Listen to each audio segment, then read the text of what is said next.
Ok, vous cliquez à côté de tout, rien n'est sélectionné, et on va utiliser les styles pour modifier le texte. Notamment, on va modifier rapidement le titre de premier niveau. Je ne le modifie plus manuellement. À partir du moment où j'ai fait un style, je suis obligé de continuer par le style. Sinon, c'est un peu chipot, ennuyeux. Donc, vous avez cliqué à côté de tout, rien n'est sélectionné. Vous allez double-cliquer sur le nom du style titre premier niveau. D'abord, on pourrait aussi le déplacer. Logiquement, faire une espèce de hiérarchie ici. Vous voyez ? C'est logique que le titre premier niveau soit au-dessus de ce second niveau. Donc, déplacer. On peut gérer les styles dans la palette des styles, de paragraphes. On peut aussi créer des dossiers. Vous avez aussi l'icône d'un dossier. Vous pouvez faire un groupe de styles et l'appeler titre. Et là-dedans, vous pouvez déplacer les styles. Alors, ici, on n'en a pas beaucoup, mais quand vous aurez un document complet avec des dizaines de styles de paragraphes, typiquement pour un magazine, on a beaucoup de styles de paragraphes et des variantes, le même style, mais un peu différent. Bon. Ce sera très intéressant de faire des groupes comme ça. Donc, prenez l'habitude. Par exemple, plus tard, si on a l'occasion, j'espère, vous aurez deux styles corps du texte. Vous en aurez un pour le texte en français et un autre pour le texte en anglais. Ben oui. Puisqu'on peut faire des documents en plusieurs langues, bien sûr.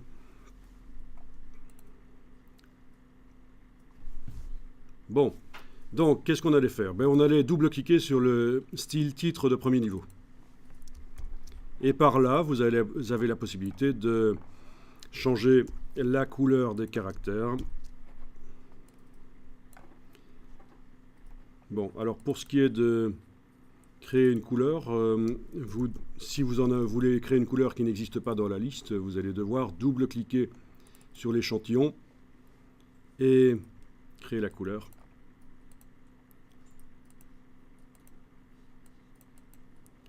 Alors, je vais faire en RVB cette fois-ci, pour être un peu moins limité au niveau des couleurs. Ok. Ajouter, ça va être ajouté au nuancier. Vous avez vu? Dans le style, donc, titre premier niveau. Couleur des caractères, j'ai double-cliqué sur la couleur de fond. Je suis passé en RVB pour créer mon style. Et je clique sur ajouter. Terminé. Et alors là, il devrait normalement se trouver dans la liste des couleurs, puisque ça vous montre ce qui se trouve dans le nuancier. Mais ça ne marche pas. Bon, essayez ça. Passez à autre chose, puis revenez à couleur des caractères.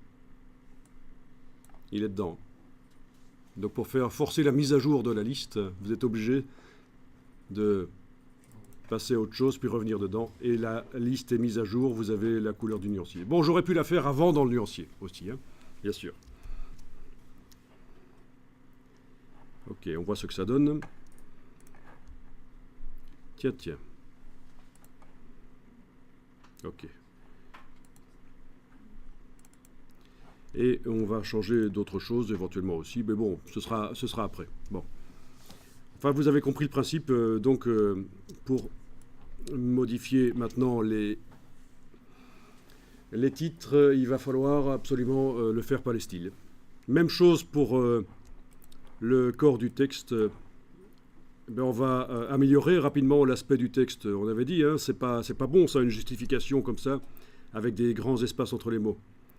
Ben accrochez-vous, on va faire ça maintenant. Et ensuite, on va multiplier les titres de premier niveau et de second niveau dans le document. On va les numéroter aussi. Mais d'abord, on va s'intéresser maintenant à l'amélioration de la typographie ici sur les colonnes. Et donc ça, il faut zoomer sur les colonnes.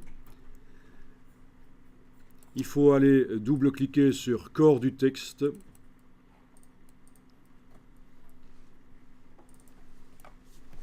On a donc demandé du texte justifié, qui colle de chaque côté. Mais on n'a pas réglé la justification. On va le faire maintenant. Vous avez la case aperçue qui est cochée. Vous allez jusqu'à justification.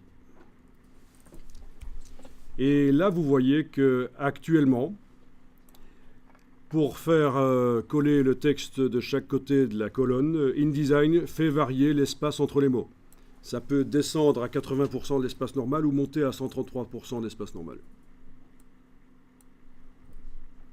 Bon. L'espace entre les lettres n'est pas du tout modifié. Ben, on va dire que oui, ça peut être modifié. En plus de l'espace entre les mots, on va autoriser une modification de l'espace entre les lettres. Vous allez taper par exemple moins 10 pour le minimum et 10 pour le maximum.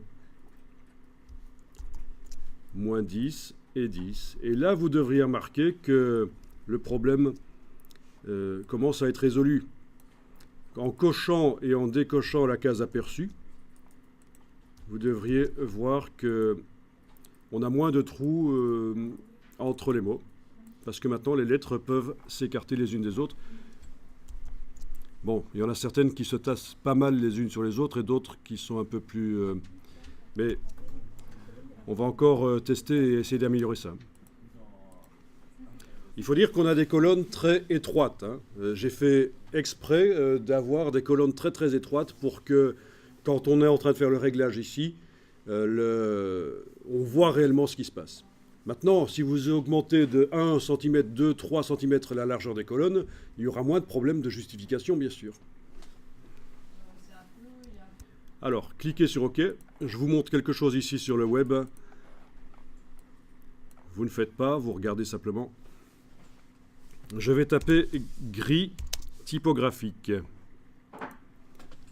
Parce que c'est ce qu'on est en train de régler. On est en train de faire en sorte que quand on voit le document de loin, le texte ait l'air plutôt uni, sans les fameuses rainures dont je vous ai parlé tout à l'heure, les lézardes blanches, à cause des espaces entre les mots. Je vous ai parlé de ça hier. Et aussi, il ne faut pas que le texte vibre. Visuellement, il faut... et ça, vous allez pouvoir le vérifier seulement, vraiment, en le sortant sur une imprimante laser noir et blanc. Donc, quand on fait un document sérieux, il va falloir régulièrement, au moment de la conception de la mise en page, sortir sur le papier laser noir et blanc, très net, hein, pourquoi pas du jet d'encre, parce que c'est un peu flou, mais à moins que vous utilisiez du papier très cher, photo, le jet d'encre c'est un peu flou, donc c'est pour ça qu'on préconise plutôt le laser noir et blanc. Alors, ici, je passe dans les images et vous avez des explications sur ce qu'on vient de faire en fait. Hein. Le fameux gris typographique.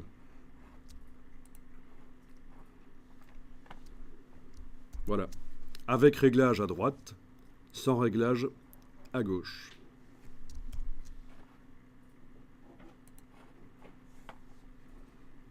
Vous voyez que c'est quelque chose d'assez courant en fait. Hein. C'est quelque chose de connu. Et pourtant, bon, il y a des boîtes qui ne connaissent pas ça, malheureusement.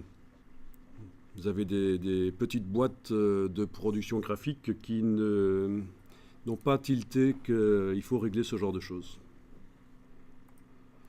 Ok, le gris typo.